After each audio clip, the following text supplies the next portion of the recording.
Wanita ini selalu berhalusinasi melihat penampakan sosok seketat brutal yang sedang menghabisi para korbannya. Namun anehnya sob, apa yang ada dalam hayalannya itu selalu saja jadi kenyataan. Ini pastinya seru sob, karena saking kuatnya sosok psikopat itu, dia pun mampu membantai para polisi dengan teknik bertarung yang sangat aneh. Oke sob, tanpa berlama-lama, mending kita langsung aja masuk ke alur ceritanya.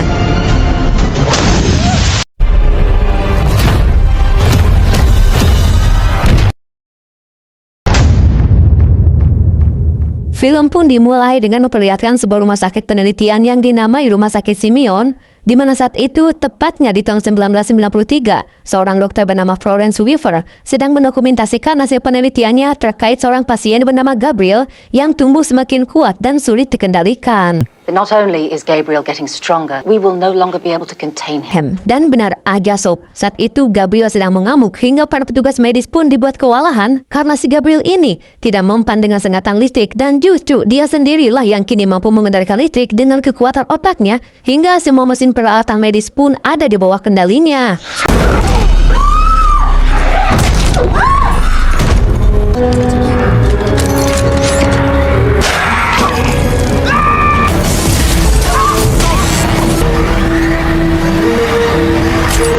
Meski Dr. Weaver berhasil menembak bius si Gabriel hingga pingsan, namun sayangnya sob, para perawat di sana ditemukan telah tewas akibat amukan dari kebrutalan Gabriel. Strap him into the chair. Lalu, saat mereka selesai mengangkat Gabriel, tiba-tiba saja Gabriel berbicara melalui transmisi radio dan mengancam akan menghabisi mereka semua. Mendengar itu, Dr. Weaver pun langsung memutuskan untuk memotong kanker Gabriel. We cut out the cancer. Kemudian, scene pun berpindah ke masa sekarang, di mana saat itu, seorang wanita hamil bernama Madison baru saja tiba di rumah setelah bekerja seharian. Sementara suaminya yang bernama Derek terlihat sedang bersantai sambil asik menonton TV. Hey, I was watching that. Lalu, saat Maddie mematikan TV-nya, Derek yang tak terima pun mengungkit-ungkit masalah kehamilan Maddie yang telah mengalami 3 kali keguguran. Dan saat Maddie mengatakan jika Derek lah penyebab dia keguguran, Are you saying this is my fault? Bitch! Oh, baby, I'm so sorry. menyadari kesalahannya, Derek pun segera turun untuk mengambil kotak obat. Sementara Maddie yang merasa kecewa, memilih untuk mengunci pintunya. Dan ternyata sob, kepala Maddie terlihat berdarah akibat benturan tadi. Lalu di malam harinya, Maddie pun tertidur dalam keadaan gelisah. Sementara Derek yang tidur di sofa, terbangun karena mendengar suara blender yang menyala dari dalam dapur.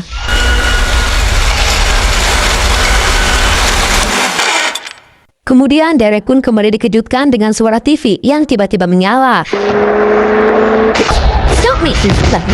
Awalnya Derek mengira jika itu adalah Maddie. Namun saat menyalakan lampu, ternyata sob, tidak ada siapa-siapa di sana. Lalu saat Derek memeriksa sekeliling,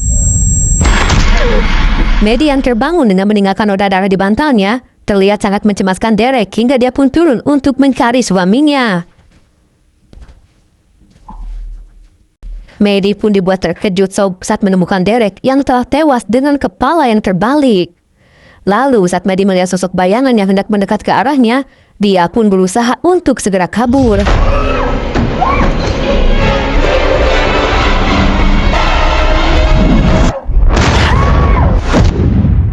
Singkat cerita, para polisi pun telah berdatangan ke rumah Maddie atas laporan dari tetangganya. Kemudian seorang detektif bernama Shaw bersama rekannya yang bernama Regina mendapat laporan dari seorang petugas bernama Winnie yang menduga jika ini adalah kasus perampokan yang telah menewaskan sang suami dengan cara yang sangat mengenaskan.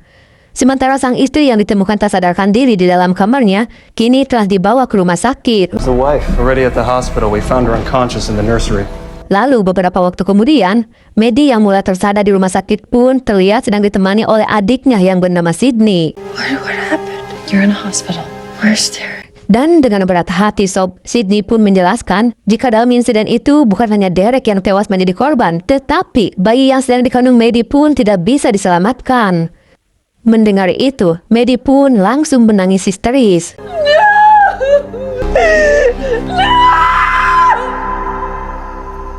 Sementara itu, Detektif Shaw dan juga Regina menemukan hal yang aneh saat memeriksa jasad Derek. Karena jika dilihat dari tanda-tandanya, si pelaku seolah-olah melakukannya dengan posisi tangan yang terbalik. No fingerprints, but all the hand patterns are upside down, like our perp was hanging from the ceiling. Lalu 2 minggu kemudian, Maddie yang sudah pulih pun kembali ke rumahnya dengan diantar oleh Sydney. Please let me stay with you for a few days. Might be fun. Dan di malam harinya, saat Maddie selesai mandi, dia pun seperti melihat ada seseorang yang sedang berdiri di bawah lampu jalan dan hendak mendekat ke arahnya. Seketika itu, Maddie yang ketakutan pun langsung mengunci pintu dan menutup semua gorden jendela rumahnya.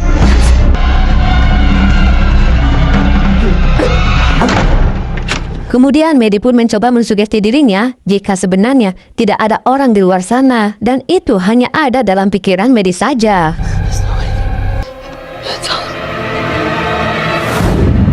Lalu keesokan harinya, Sydney pun datang untuk menjenguk Maddie. Dan saat Sydney meminta Maddie agar tetap tegar meski sudah berkali-kali keguguran, Maddie pun menjelaskan jika alasannya ingin punya anak adalah karena Maddie ingin merasakan seperti apa bahagianya jika ia memiliki hubungan darah dengan seseorang. I wanted to know what it felt like to have a blood connection with a biological connection. Dan ternyata Sob, Maddie bukanlah kakak kandung Sydney, karena sebelum Sydney lahir, ibu kandung Sydney telah mengadopsi Maddie saat Maddie berusia 8 tahun. Sedangkan ibu kandung Maddie sendiri sudah meninggal saat dia melahirkan Maddie. Maddie, what are you talking about? Sydney, I'm adopted. Kemudian kita pun diperlihatkan kepada seorang wanita bernama Serena yang sedang menjalankan tugasnya sebagai tour guide di sebuah lokasi kota tua yang bersejarah. Thank you. Have a good night. Lalu, saat Serena selesai dengan pekerjaannya dan bermaksud untuk pulang,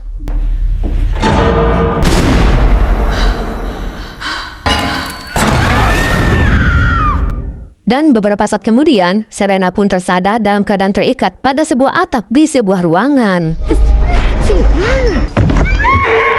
Kemudian sosok yang menyekap Serena pun berbicara melalui transmisi radio dan mengatakan jika sebelum dia menghabisi Serena, dia akan menghabisi beberapa orang dokter terlebih dahulu dan dimulai dari Dr. Weaver.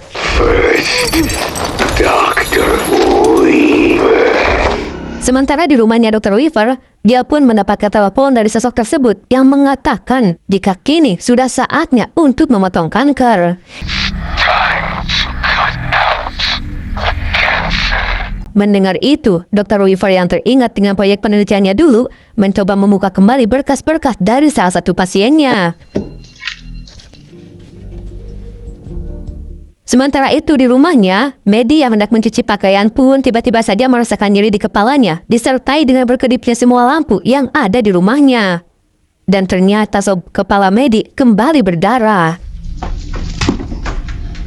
Lalu saat hendak memasukkan baju ke dalam mesin cuci, dia pun dikejutkan dengan kemunculan sosok Dr. Weaver yang entah bagaimana tiba-tiba saja ada di dalam rumahnya.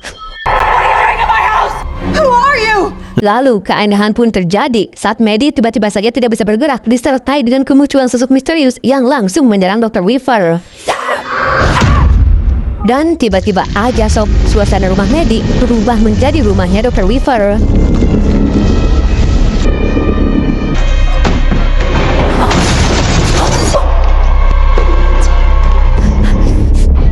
Kemudian sosok misterius itu pun mengambil piala penghargaan milik Dr. Weaver. Sementara Maddie sendiri hanya bisa diam terpaku melihat semua kekejaman itu.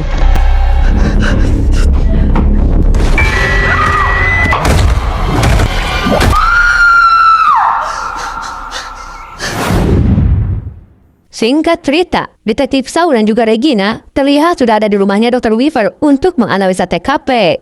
Dan di sana juga sudah ada petugas Winnie yang berhasil menemukan barang bukti berupa sebuah piala yang dijadikan senjata oleh si pelaku. Namun sayangnya bagian atas piala itu sudah hilang.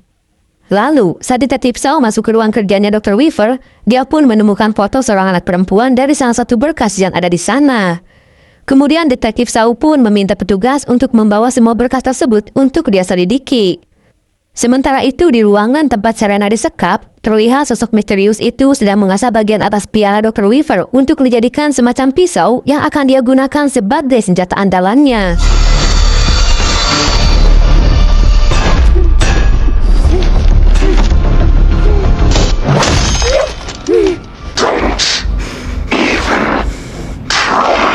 Police are reporting the body of Dr. Florence Weaver found brutally murdered in Lalu, saat Maddie mendapatkan berita tentang kematian seorang wanita, dia pun menceritakannya kepada Sydney. Dan dia juga mengatakan jika dia benar-benar menyaksikan secara jelas saat wanita itu dihabisi. Bahkan Maddie juga mengatakan jika si pelaku adalah orang yang sama yang sempat menyerangnya.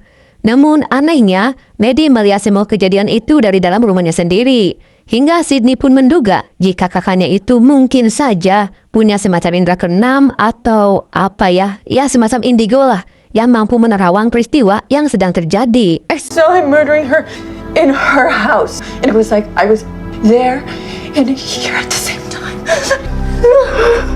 Sementara di kantor polisi, detektif Shaw yang sedang memeriksa berkas-berkas Dr. Weaver, dia pun meminta bantuan kepada salah satu petugas untuk merekonstruksi foto wajah gadis kecil agar dibuat menjadi 30 tahun lebih tua. Kemudian si pun berpindah ke sebuah apartemen, di mana salah satu rekan Dr. Weaver yang bernama Dr. Victor baru saja mendapat kabar tentang kematian Dr. Weaver yang tewas dihabisi seseorang. Who would kill her, John?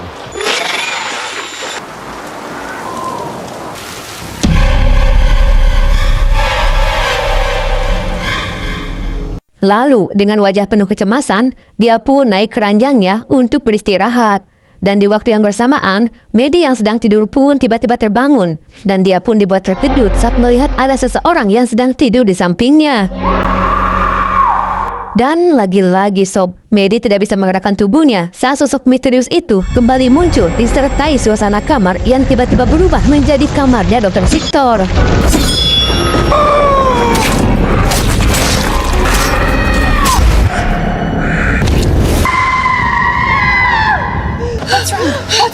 Kemudian Maddie pun menceritakan bahwa dirinya baru saja mendapat penglihatan tentang seorang pria tua yang tewas dihabisi sosok misterius. I saw him. He killed again. But this time I saw his face. I saw his face.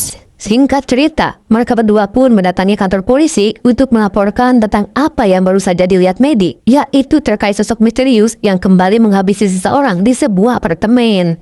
Bahkan Maddie juga memberitahu lokasi apartemen tersebut yang bersebelahan dengan sebuah gedung yang terpampang tulisan Silver Cup. He killed again. I see them as they're happening. This time across from the Silver Cup Apartments in North Beacon Hill. Mendengar laporan yang tidak masuk akal itu, tentu saja mereka tidak mempercayainya. Namun Sydney memastikan jika penglihatan rekannya itu selalu benar, karena pada kasus tewasnya Dr. Weaver, Maddie juga mendapat penglihatan yang sama. Madison saw Dr. Weaver die as it happened. And now she says she's seen this one. So let's go look. Akhirnya kedua detektif itu pun mendatangi lokasi yang dimaksud untuk memastikan kebenaran dari penglihatan Maddie. There it is, Silver Cup. Setelah Maddie menunjukkan kamar apartemen yang letaknya bersebelahan dengan tulisan Silver Cup, kedua detektif itu pun langsung memeriksanya. Hello?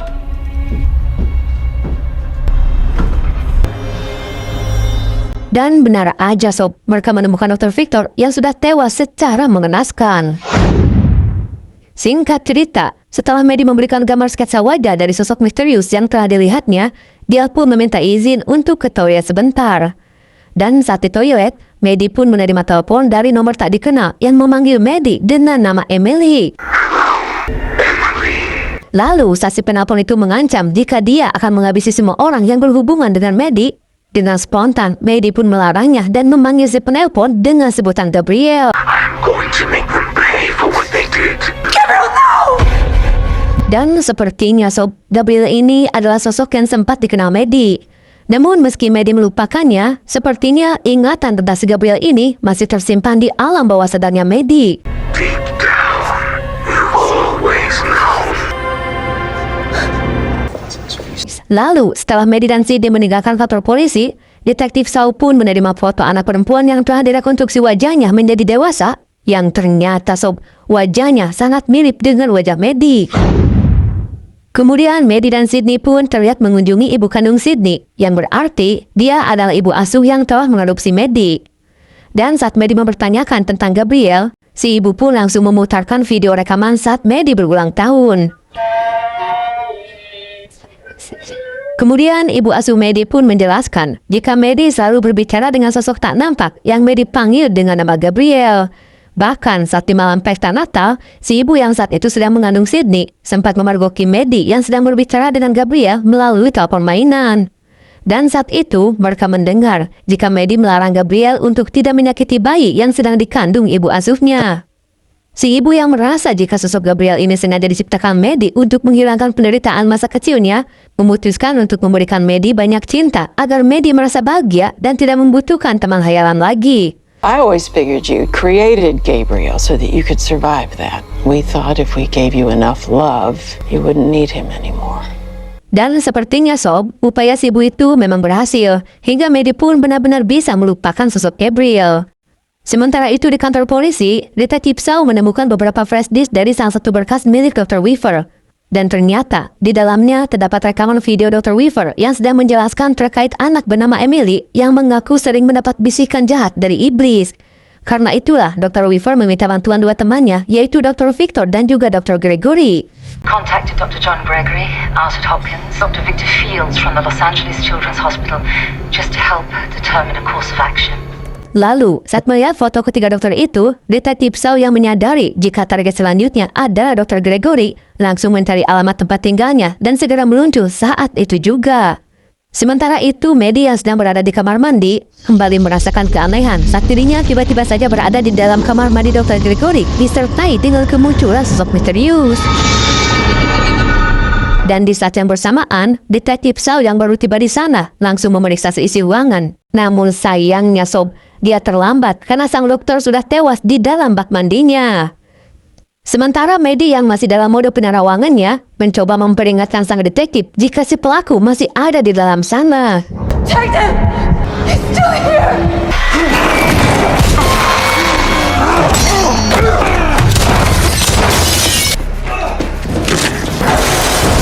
Dan ternyata sosok itu tidak hanya kuat, tetapi dia juga sangat lincah dalam bergerak.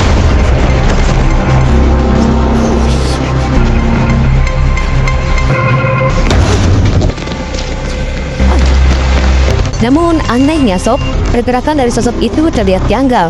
Karena sepertinya dia bergerak dengan tubuh yang terbalik hingga terkesan jika dia seperti sedang berjalan mundur.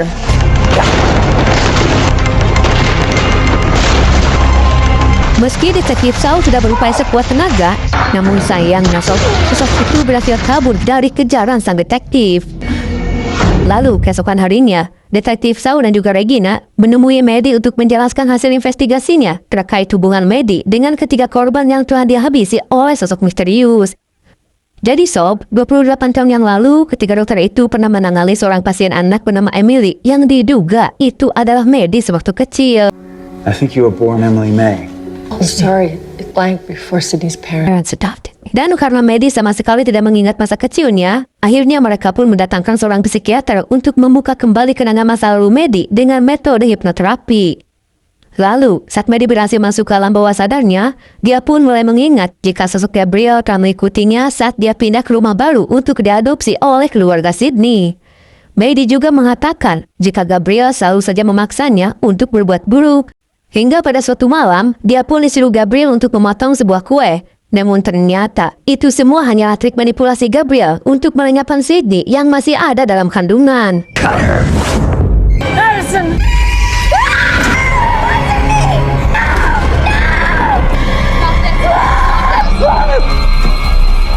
Dan setelah Maddie berhasil disadarkan, dia pun mulai mengingat jika fenomena aneh yang akhir-akhir ini dialami ternyata pernah terjadi juga saat dia masih kecil, dan itu adalah perbuatan Gabriel. Dan alasan Gabriel ingin melenyapkan Sydney adalah karena dia takut jika Sydney lahir, maka Maddie akan punya teman dan akan melupakan Gabriel. Karena itulah Maddie menyimpulkan jika pelaku yang telah menghabisi para dokter itu adalah sosok Gabriel. The killer said he was Gabriel. My Gabriel. Mendengar itu, Regina pun merasa aneh. Karena bagaimana mungkin teman hayalan yang sebenarnya tidak pernah ada di dunia nyata bisa menghabisi nyawa seseorang. Sementara itu di saat yang bersamaan, Serena yang masih disekap di sebuah ruangan, terlihat sedang berusaha melepaskan diri. Lalu, saat dia berhasil melepaskan semua ikatannya, ternyata sob, selama ini Serena disekap di lantai paling atas di dalam rumahnya Maddie. Kemudian Maddie pun ditahan atas tuduhan telah melakukan penyekapan. Lalu beberapa saat kemudian, petugas Winnie menemukan bagian atas piala Dr. Weaver yang tak berbentuk seperti pisau di dalam rumahnya Maddie. Hingga mereka pun meyakini jika Maddie lah pelaku yang telah menghabisi ketiga dokter tersebut. Lalu saat Maddie diinterogasi, dia pun bersikeras jika itu adalah perbuatan Gabriel. Dan saat Regina terus menekan Maddie, Stop lying. Tell the fucking truth! Shit! Kemudian detektif Saul pun mendapat panggilan dari nomor tak dikenal, yang ternyata itu adalah Gabriel yang memaksa agar semua barangnya dikembalikan. Gabriel juga menegaskan jika dialah pelaku sebenarnya yang sengaja membuat sarang di atas rumahnya Maddie. Namun yang tak masuk akal, si Gabriel ini malah mengaku jika dia adalah bagian dari imajinasinya Maddie. I'm a figment of her imagination. Sementara itu, Sydney terlihat sedang mendatangi rumah sakit tempat Maddie dirawat dulu. Yang ternyata rumah sakit itu sudah terbengkalai dan telah ditutup semenjak 20 tahun yang lalu. Storage. Lalu, saat Sydney memeriksa ruang penyimpanan arsip, dia pun menemukan beberapa kaset rekaman di dalam berkas pasien yang bernama Emily. Sementara Maddie sendiri kini dijebloskan ke dalam sel tahanan yang dipenuhi wanita-wanita para pelaku kriminal. Kemudian scene pun berpindah memperlihatkan Sydney dan ibunya yang sedang memutar kaset rekaman yang Sydney dapatkan dari rumah sakit Simeon. Dan dari sinilah kita bisa mengetahui jika Serena adalah ibu kandung Maddie. Jadi sob, saat berusia 14 tahun, Serena pernah diperkawas oleh beberapa orang hingga dia pun hamil. Dan saat melahirkan bayinya, dia pun memberinya nama Emily. Namun karena Serena yang saat itu masih remaja, merasa belum sanggup untuk membesarkan anak, terlebih Emily diketahui mengalami kelainan. Hingga dia pun memutuskan untuk menyerahkannya ke rumah sakit Simeon. 15 years of age, poor girl was raped and carried her pregnancy to term. She's decided to entrust her children to our care. I don't know what else to do, Doctor. Please look after Emily.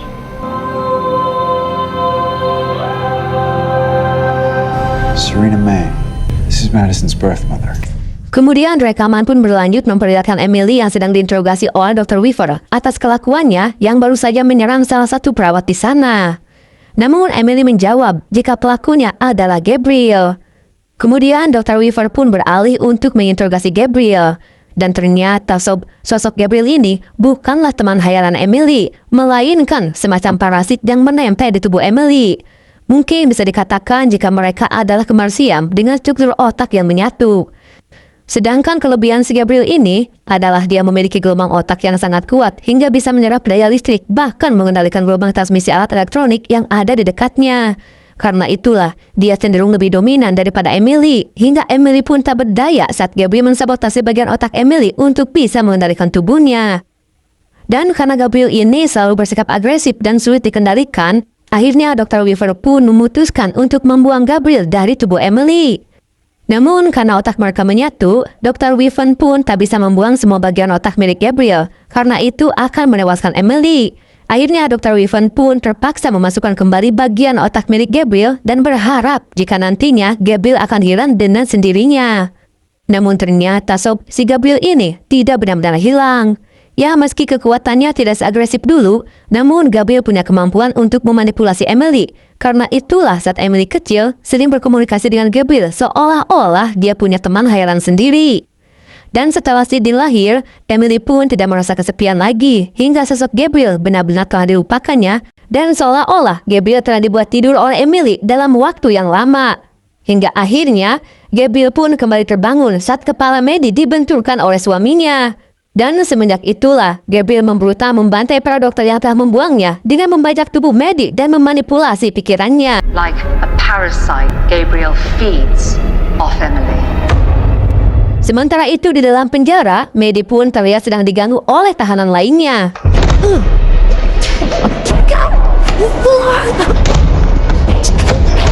Lalu saat Maddie mulai dihajar habis-habisan,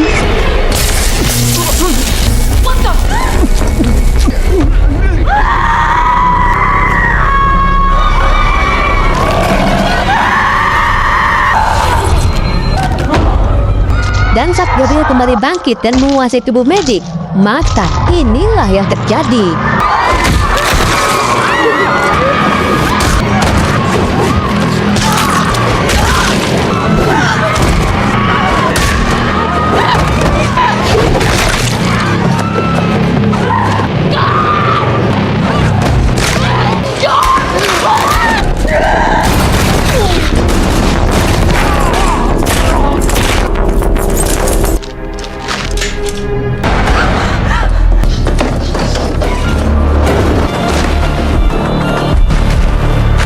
Lalu setelah Gabriel berhasil menemukan jubah dan juga senjatanya,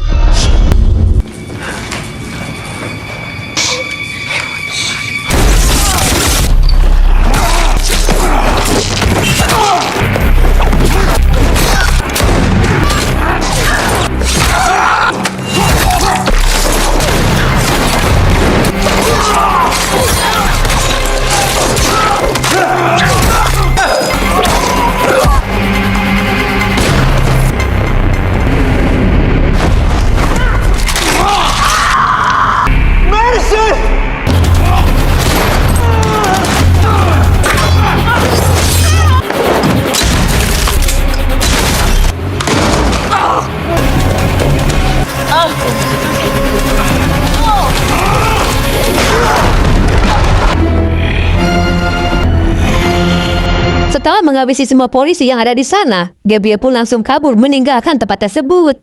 Sementara itu, petugas Winnie yang sedari tadi bersembunyi segera menghubungi petugas medis untuk mengobati detektif Shaw dan juga Regina yang berhasil selamat. Namun, karena Regina meyakini jika Gabriel akan menuju rumah sakit tempat Serena dirawat, akhirnya dia pun meminta detektif Shaw untuk segera menyusul ke sana. Sementara itu, Sidney yang sudah mengetahui semuanya langsung mendatangi rumah sakit untuk menjaga Serena. Sorry, ma'am, this area is restricted. Namun saat dia dihadang petugas penjaga,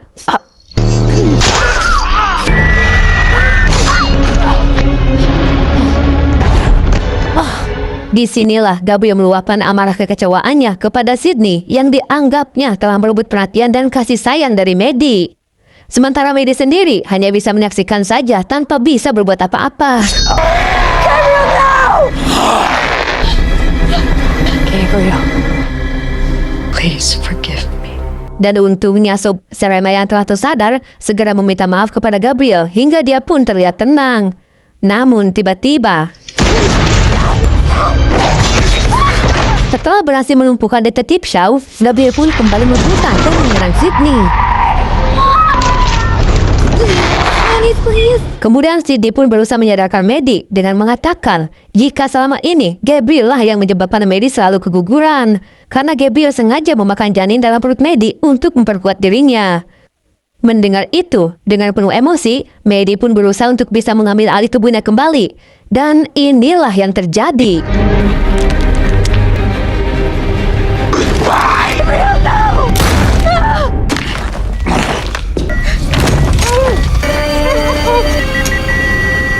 Setelah Gabriel menghabisi Sidney dan juga Serena, tiba-tiba aja Sob, keanehan pun terjadi karena ternyata semua kejadian barusan tidaklah benar-benar nyata.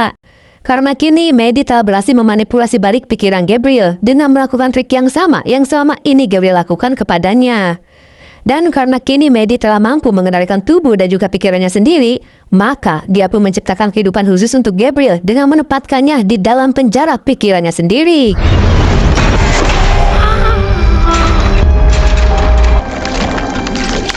Nari. Dan setelah menyelamatkan Sidney, Maddie pun menegaskan jika kini dia sudah tidak membutuhkan hubungan pertalian darah lagi. Karena baginya, Sidney adalah adik terbaik yang selalu ada di saat Maddie sedang kesulitan. Blood or not, you will always be my sister. Lalu, apakah Maddie akan menanggung hukuman atas perbuatan jahat Gabriel yang telah membantai para polisi dan juga korban lainnya? Entahlah Sob, tapi yang pasti, hubungan antara Maddie dan juga Gabriel seolah mengingatkan kita jika sebenarnya kita juga memiliki sosok jahat dalam diri kita masing-masing seperti si Gabriel ini. Dan itu adalah nafsu kita sendiri. Seperti yang difirmankan oleh Allah dalam Quran Surat Asy-Syam ayat 8, maka dia mengilhamkan kepadanya jalan kejahatan dan jalan ketakwaan. Jadi layaknya Gabriel yang tidak bisa dibuang dari tubuh Maddie, begitupun nafsu kita yang tak mungkin bisa dihilangkan karena memang menyatu dalam diri kita. Maka tugas kita adalah mengendalikannya dan jangan biarkan nafsu yang mengendalikan hidupmu. Abu Ahmad Al-Ghazali pernah berkata, yang paling besar di bumi ini bukanlah gunung dan juga bukan lautan, melainkan hawa nafsu yang jika gagal dikendalikan, maka kita akan menjadi penghuni neraka. Rasulullah SAW pernah bersabda, jihad yang paling utama adalah jihad melawan nafsu sendiri karena Allah Subhanahu wa Ta'ala. Hadis riwayat Ahmad, At-Tirmidzi, dan Abu Dawud.